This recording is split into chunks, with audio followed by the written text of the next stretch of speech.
Hello friends, welcome back. मैं हाजिर हूँ आज रविंद्रनाथ टैगोर की एक इम्पोर्टेंट पोएम लेकर के, फार बिलो फ्लोट द जमुना और गोविंदास डिसाइपल, जो कि जनरली इसको कहा जाता है फ्रूट गैदरिंग। फ्रूट गैदरिंग नाम की एक अलग से पोएम भी है। इसकी वजह से कई बार थोड़ा सा कंफ्यूजन हो जाता है, क्योंकि फ्रूट गैदरिंग एक पोएम होने के साथ साथ यह एक पोइट्री कलेक्शन भी है, जो कि 1916 में पब्लिश हुआ था।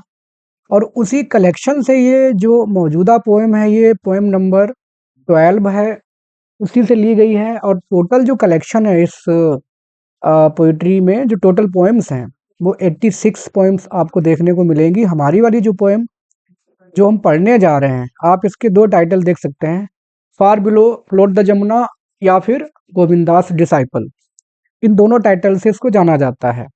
जो एलटी ग्रेड का सिलेबस दिया गया है, वहाँ पर थोड़ी सी मिसअंडरस्टैंडिंग या कंफ्यूजन है, क्योंकि वहाँ पर उन्होंने लिख दिया है song 11th and song 12th। इस तरह से लिख करके उन्होंने उसके आगे लिख रखा है गीतांजलि। तो कई बार थोड़ी सी कंफ्यूजन हो जाती है कुछ स्ट्रगलर्स को, कुछ कैंडिडेट्स को। उनको लगता है कि गीतांजलि के ही ये 12वां सॉन्ग होगा, तो थोड़ा सा कंफ्यूजन वहाँ पे होता है। उस कंफ्यूजन को आप दूर कर सकते हैं। पोएम की जो थीम है, वो मटेरियलिस्टिक थिंग्स का एकदम रिफ्यूज़ल है, रिजेक्शन है। और बात करती है ये ह्यूमिलिटी की, डिवोशन की, डेडिकेशन की, और साथ ही साथ स्पिरिचुअलिटी की बात करती है। इसमें दो लोग हैं, एक है गुरु, जो कि सिख गुरु हैं, जिनका नाम आपने इतिहास में पढ़ा होगा, गुरु गोविंद सिंह। इनका आपने नाम पढ़ा होगा, गुरु गोविंद सिंह। और इनका एक डिसाइपल है जिसका नाम है रघुनाथ। रघुनाथ, जो कि काफ़ी वेल्दी और पैसा वाला है, और वो इनको गिफ्ट देता है। और गिफ्ट जो है वो मटेरियलिस्टिक है। और किस तरह से उसको वो रिजेक्ट करके एक अच्छा पाठ पढ़ाते हैं ह्यूमिलिटी का और वर्ल्डली पजेशंस से ऊपर उठने का, वो इस पोएम में बताया गया है। Let's begin. वो कह रहे हैं कि फार बिलो फ्लोट द जमुना। ये जो शुरुआत की दो लाइन है, ये है डिस्क्रिप्शन ऑफ नेचुरल सराउंडिंग्स। जहाँ वो बैठे हुए हैं गुरु गोविंद सिंह, वहाँ की जो नेचुरल सराउंडिंग्स है उसका डिस्क्रिप्शन है यहाँ पे। वो बैठे हुए हैं एंड फार बिलो, कहने के लिए लिखा जा सकता था बिलो, लेकिन फार जानबूझ के इस्तेमाल किया गया है, जो दिखा एक तरह से सिंबलाइज कर रहा है डिटैचमेंट को। डिटैचमेंट मीन्स अलगाव, कि वो दुनियादारी या जो भौतिकतावादी चीजें हैं उनसे वो अलग हैं। गुरुदेव उन सब चीजों से ऊपर उठे हुए हैं। जो वास्तव में स्पिरिचुअल गुरु हैं, जो आइडियलिस्टिक और ट्रू हैं, वो वास्तव में इन सब चीज़ों से दूर रहते हैं। यमुना मीन्स जो यमुना नदी है, वो यहाँ पे एक तरह से सिंबलाइज कर रही है, रिप्रेजेंट कर रही है वर्ल्डली थिंग्स को। वर्ल्डली थिंग्स, जो दुनियादारी की चीज़ें हैं, उनसे गुरुजी ऊपर उठे हुए हैं। दैट्स वाई ही इज, यहाँ पे डिस्क्राइब किया गया है कि यमुना नदी नीचे बह रही है। मीन्स वो जो हैं वो स्पिरिचुअली एलिवेटेड हैं, उनका लेवल वर्ल्डली थिंग्स से ऊपर है। और यमुना जो है, यमुना नदी, ये एक तरह से इटर्निटी को भी सिंबलाइज कर रही है। इटर्निटी का मतलब निरंतरता या शाश्वतता, जो चीज़ लगातार बनी रहे, हमेशा बनी रहे, आज भी बरकरार है, पहले भी थी और हमारे जाने के बाद भी बरकरार रहेगी। तो शुरुआत की लाइन का मतलब यह है कि जमुना नदी बह रही है, वर्ल्डली थिंग्स एकदम नीचे हैं और वो स्पिरिचुअली एलिवेटेड हैं, उनका लेवल इन सब चीज़ों से ऊपर हो चुका है। और नदी कैसी है? स्विफ्ट, बहुत तेज उसका बहाव है, क्लियर, स्पष्ट दिख रहा है। लोग एकदम भौतिकतावादी चीज़ों को देख पा रहे हैं क्लियरली। रेस लगी हुई है आजकल, सोचिए, लोग एम्बिशंस, मनी माइंडेड, मटेरियलिस्टिक चीज़ों के पीछे भाग रहे हैं। अबव फ्राउंड द जटिंग बैंक, और दूसरी तरफ जो किनारे हैं, जटिंग का मतलब यहाँ पे क्या है? एक्सटर्नल, एक्सटर्नल या उभरे हुए किनारे, जो कि उभरे हुए से हैं। वो क्या कर रहे हैं? वो फ्राउन, वो गुस्सा कर रहे हैं। तो यहाँ पे बैंक को उन्होंने पर्सनिफाई किया है, बैंक को पर्सनिफाई किया, पर्सनिफिकेशन का इस्तेमाल किया है कि नदी बह रही है बहुत तेज, और दूसरी तरफ जो उभरे हुए किनारे हैं नदी के वो फ्राउंड, वो व्यग्र हैं, गुस्सा हैं, इस तरह से वो दिखा रहे हैं। Hills dark with the woods and scarred with the torrents. अब यहाँ पर जो हिल्स सब्जेक्ट है, इसकी जो हेल्पिंग वर्ब है वो यहाँ इस्तेमाल की गई है वर। इसको थोड़ा आप ध्यान दीजिएगा। ये जो वाला पोर्शन है दिस वन, ये एज एडजेक्टिव काम कर रहा है। मीन्स कि जो पहाड़ियाँ हैं वो कैसी हैं, डार्क विद द वुड्स, जंगल बहुत ज़्यादा डार्क घने हुए हैं। पूरी की पूरी पहाड़ियाँ घने जंगलों से आच्छादित हैं। जो नदी बह रही है उसके आसपास का वातावरण, पहाड़ियाँ एकदम घने जंगलों से आच्छादित हैं, कवर्ड हैं। डार्क वुड्स मीन्स घने जंगलों से। एंड स्कार्ड, स्कार्ड का मतलब जब हमारे चोट लग जाती है, जो निशान पड़ जाते हैं, स्क्रैचेस या जो जख्मों के निशान होते हैं, आप उनको समझिए। जख्मों के जो चिन्ह पड़ जाते हैं, कई बार बहुत चोट लग गई, कोई घायल हो गया, तो पहाड़ियाँ घायल नहीं हैं। ये एक तरह से बता रहे हैं कि उनमें जो टोरेंट्स, टोरेंट्स का मीन्स है धाराएं, जो छोटी छोटी नदियां हैं, धाराएं हैं, जो झरने के तरीके से बह रही हैं, ऊपर से पहाड़ियों से नीचे आ रही हैं, वो उन पहाड़ियों की बात कर रहे हैं जो एकदम धाराओं से आच्छादित हैं या धाराओं से चिन्हित हैं और सफ़र कर रही हैं, इनका बोझ ढो रही हैं एक तरह से। इतने ज़्यादा जो टोरेंट्स हैं उनका सबका वो बोझ एक साथ ढो रही हैं। और स्कार्ड, स्कार्ड का मतलब वही है, जख्मों से सफ़र कर रही हैं या चिन्हित हैं। आप यूँ समझिए कि पहाड़ियाँ जो कि घने जंगलों से आच्छादित हैं, साथ ही साथ उन पर बहुत ज़्यादा नदियाँ, छोटी-छोटी धाराएँ बह रही हैं और वो उनसे आहत हैं, भरी हुई हैं। वर गैदर्ड अराउंड, वो आस-पास इकट्ठी हैं, जहाँ वो रह रहे हैं। गुरुजी बैठे हुए हैं नदी के किनारे, वहीं पर ये वातावरण है उनका।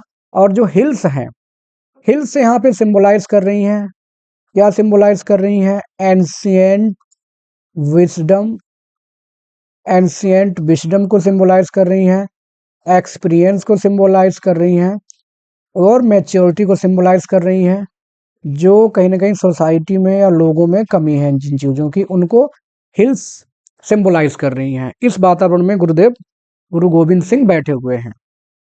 Govinda, the great Sikh teacher, वैसे हम गोविंदा को यहाँ पे गॉड भी मान सकते हैं दूसरे सेंस में, लॉर्ड कृष्णा भी कह सकते हैं कि यमुना का नाम आता है तो लॉर्ड कृष्णा का भी नाम आ सकता है, बट डायरेक्ट लिखा हुआ है सिख टीचर तो हम कहीं क्यों जाएंगे, बस यही समझेंगे गुरु गोविंद सिंह हैं। सेट ऑन, बैठे हुए हैं, ऑन द रॉक, एक चट्टान पे बैठे हुए हैं। वो किसी सिंहासन पे नहीं बैठे हुए हैं। मान लीजिए यहाँ पे लिखा होता सेट ऑन थ्रोन, तो हम दिखाते हैं कि yes he is also materialistic, लेकिन वो कहाँ बैठे हुए हैं, रॉक। तो इस तरह से उनका एक एक चट्टान पे बैठा होना भी सिंबलाइज कर रहा है किस चीज को, उनकी ह्यूमिलिटी को, कि कितने वो विनम्र हैं और कितने डाउन टू अर्थ हैं, जमीन से जुड़े हुए गुरुदेव हैं, एकदम वर्ल्डली माइंडेड नहीं है। रीडिंग स्क्रिप्चर्स, और रीडिंग स्क्रिप्चर्स जो धार्मिक संदेश होते हैं, बाइबल के जो हैं, रामायण और महाभारत, रामचरितमानस में जो लिखे हुए हैं, वो सब स्क्रिप्चर्स का मतलब क्या है, धार्मिक संदेशों को पढ़ रहे हैं। वो धार्मिक श्लोक, चौपाई, कुछ भी आप कह सकते हैं, उनको वो पढ़ रहे हैं। तो कुल मिला के वो दिखा रहे हैं कि he is still learning, he is still getting knowledge, experience. When Raghunath, तभी उनका शिष्य रघुनाथ आ जाता है, जो कि काफी पैसे वाला है। हिज डिसाइपल, उनका शिष्य है। प्राउड ऑफ हिज वेल्थ, और वो बहुत ज्यादा शो ऑफ करने वाला इंसान है। उसे अपने धर्म पैसे पर बहुत ज्यादा घमंड है, प्राउड है उसको, और वो दिखाना चाह रहा है कि देखो मैं कितना पैसे वाला हूँ। उसके अंदर कमी है। वो कमी किस चीज की है, स्पिरिचुअलिटी की। ही लैक्स स्पिरिचुअलिटी, स्पिरिचुअलिटी की उसके अंदर कमी है। केन, अब ये जो केन लिखा हुआ है इसको आप पढ़िए केम, केम एंड बाउड, आया और आकर के उसने झुका। बाउड का मतलब झुक करके सलाम करना, झुक करके अभिवादन किया अपने हिम, अपने गुरुदेव का। अब ये जो झुक रहा है, आया तो है गुरु जी के पास, झुका भी है, लेकिन ये उसका झुकना है वो क्या है, फॉल्स ह्यूमिलिटी है, दिखावा है। उसके अंदर विनम्रता है नहीं, वो बस दिखावे के लिए झुका है। और आकर के कहता है, I have brought my poor present unworthy of your acceptance. जैसे कई बार कुछ पैसे वाले लोग होते हैं, बहुत ज़्यादा पैसे वाले, वो कहते हैं अरे भैया हमारे पास क्या है, हमारे पास तो कुछ नहीं है, हम तो गरीब हैं, बस रोटी दाल चल रही है। जबकि हकीकत में वो बहुत पैसे वाले, उनकी सोर्स ऑफ इनकम बहुत अच्छी है।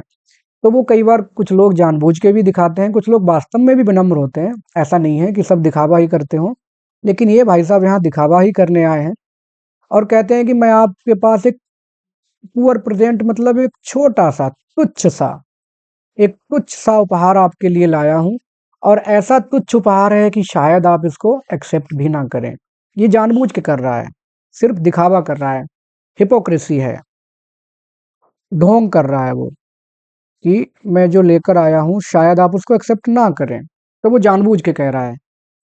एक तरफ उसके मन में बहुत कुछ है, वो कहना चाह रहा है कि मैं बहुत बड़ा उपहार लाया हूँ। क्या उपहार है? Let's see.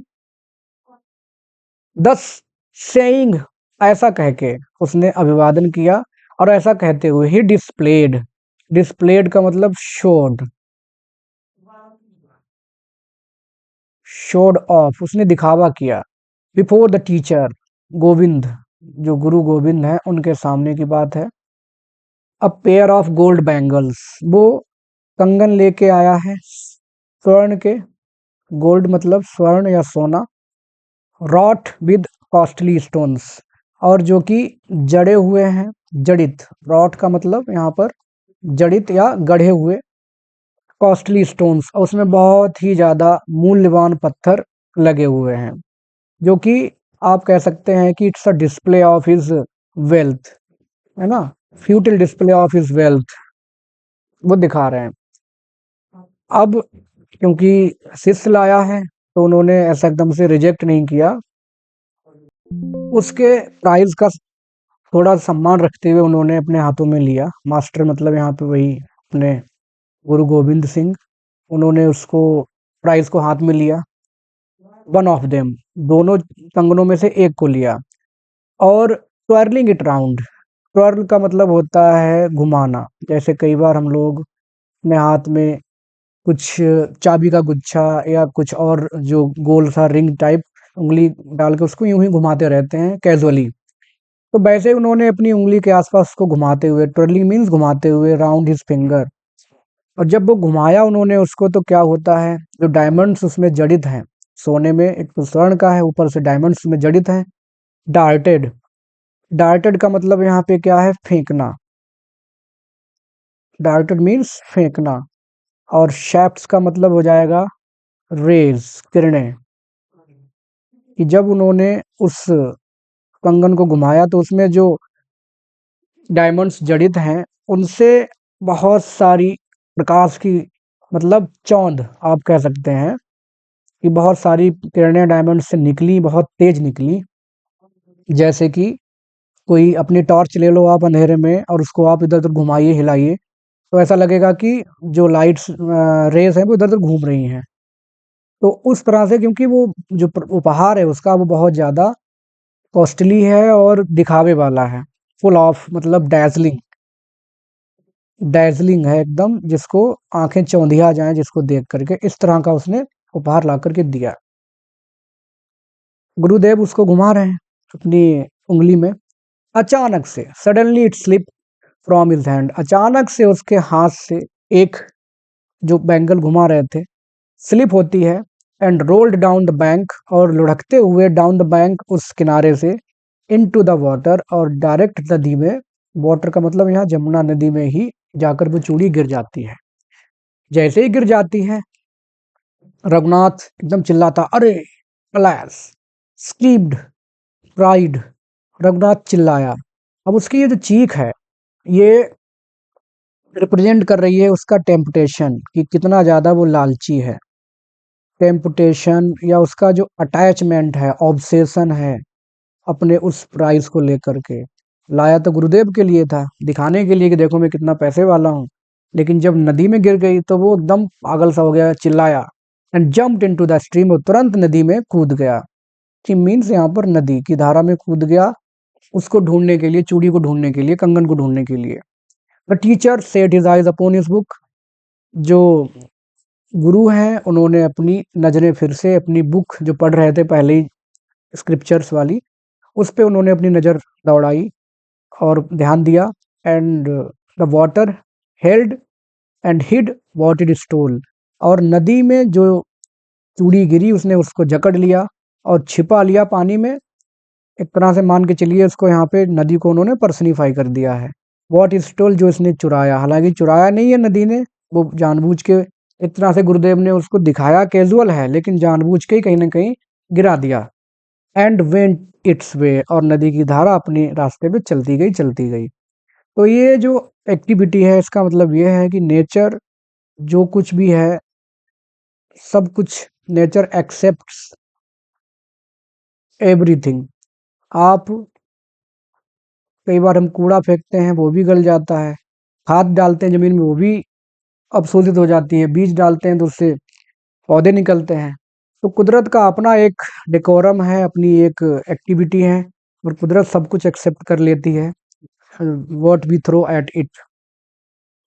तो इस तरह से कंगन चला गया नदी में। डे लाइट फेडेड, पूरा दिन गुजर गया, शाम आ गई, सूरज की जो रोशनी थी वो अस्त हो गई है। फेडेड मतलब मध्यम हो गई है। वेन रघुनाथ केम, जब रघुनाथ वो नदी में पूरे दिन ढूंढता रहा ढूंढता रहा ढूंढता रहा, तो उसका ये ढूंढना है, उसका ढूंढना आप मान के चलिए एकदम से फ्यूटल है, बेकार की सर्च उसने की। और वो सफल क्यों नहीं हो पा रहा है? क्योंकि उसके अंदर स्पिरिचुअलिटी की कमी है। अगर वो स्पिरिचुअल होता तो जो चूड़ी है वो मिल जाती उसको। चूड़ी एक तरह से मान के चलिए ज्ञान के लिए सिंबलाइज कर रही है, नॉलेज। बैक टू टीचर, जब वापस आया अपने गुरु के पास, कैसे आया? टायर्ड एंड ड्रिपिंग, पूरा थका हुआ है। एंड ड्रिपिंग का मतलब पानी में था, तो उसके कपड़े अभी भी, उसके कपड़ों से पानी टपक रहा है, बूंद बूंद पानी उसके कपड़ों से टपक रहा है। ड्रिपिंग मीन्स टपकना, बूंद बूंद। ही पैंटेड, और एकदम एग्जॉस्टेड हो गया, उसकी जो भी आ, इच्छाएं थी, एम्बिशंस थी, वो एग्जॉस्टेड हो गई वहां पे पूरी तरह से। ही पैंटेड, वह हाँफने लगा, पैंट मीन्स हाँफना, और कहा I can still get it back, कि मैं अभी भी उसको ढूंढ सकता हूँ। If you show me where it fell, यदि आप मुझे बताओ कि ये कहाँ पे गिर गई थी, आपने कहाँ पे फेंकी थी, तो आप मुझे बता दो कि ये गिरी कहाँ है, तो मैं अभी भी इसको ढूंढ सकता हूँ। तो ये जो इसकी लाइन है, तो इसको आप मान के चलिए कि उसका एक इल्यूशनरी सर्च है, अभी भी उसको उम्मीद है, इल्यूशनरी होप है कि कहीं ना कहीं अभी भी वो ढूंढ सकता है अपने उस मटेरियलिस्टिक आइटम को, उस बैंगल को। The teacher took up the remaining bangle, teacher गुरुदेव ने, जो एक पहले गिर चुकी है, जो बची हुई चूड़ी है, कंगन है, उसको ले लिया। And throwing it into the water, और फिर से उसको पानी में फेंकते हुए कहा इट इज देयर, ये रही, यहाँ पर फेंकी थी। दूसरी चूड़ी को फेंक करके भी उन्होंने पहली चूड़ी के बारे में बताया कि यहाँ पर फेंकी थी, मीन्स उन्होंने दूसरी वाली भी फेंक दी। तो काफी जो इसका क्लाइमैक्स है पोएम का, वो काफी फुल ऑफ आयरनी है। फुल ऑफ आयरनी इस सेंस में कि रामनाथ ने पूरे दिन ढूंढा है, और बेचारा रघुनाथ, एक्चुअली रामनाथ नहीं है, रघुनाथ पूरे दिन उसको ढूंढते हुए आया, हारा थका, लेकिन गुरुदेव ने फिर से दूसरी बची हुई फेंक दी, उसको दिखाया कि तुम जिस चीज के लिए इतना परेशान हो, आई डोंट केयर, मुझे इन चीजों से मतलब ही नहीं है। क्योंकि गुरुदेव का लेवल इन सब चीजों से ऊपर है, he is above worldly prosperity और ऑब्सेशन, इनसे सबसे वो ऊपर हैं। तो कुल मिला के इसमें उन्होंने उसे ये लेसन पढ़ाया है कि जो डिवोशन होना चाहिए तुम्हारा, किसी चीज को लेकर के तुम्हारा जो समर्पण है, वो कैसा होना चाहिए? प्योर होना चाहिए, नेचुरल होना चाहिए, मटेरियलिस्टिक ना हो, वर्ल्डली ना हो। ह्यूमिलिटी दिखावे वाली नहीं होनी चाहिए, नेचुरल होनी चाहिए। और जो स्पिरिचुअलिटी है, ह्यूमिलिटी है, डिवोशन, डेडिकेशन, इन सब चीज़ों को आप, जो सांसारिक गिफ्ट हैं, उपहार हैं, वर्ल्डली पजेशंस हैं, उनसे आप नहीं नाप सकते। कुल मिला के इस पोएम का ये मैसेज है। तो दोस्तों ये था इस पोएम का explanation. I thought you can find it helpful. You can like, subscribe, share the channel. Thanks for watching.